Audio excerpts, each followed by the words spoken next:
Okay, so I had a question about modules, and I had someone say, I like to publish my module Sunday night, but I'd like to set it up on Friday before I leave for work and not have to remember to unlock it or have it published every Sunday night.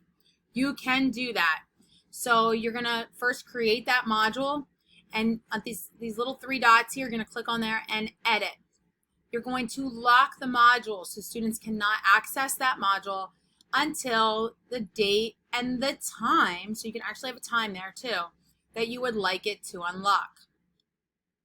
You can also add requirements or prerequisites if you want. So maybe they have to complete a module ahead in order to have that one open, or a certain requirement that you would like them to have completed first in order to move on to the next module. So those are just some options that you have to unlock your modules. Good luck.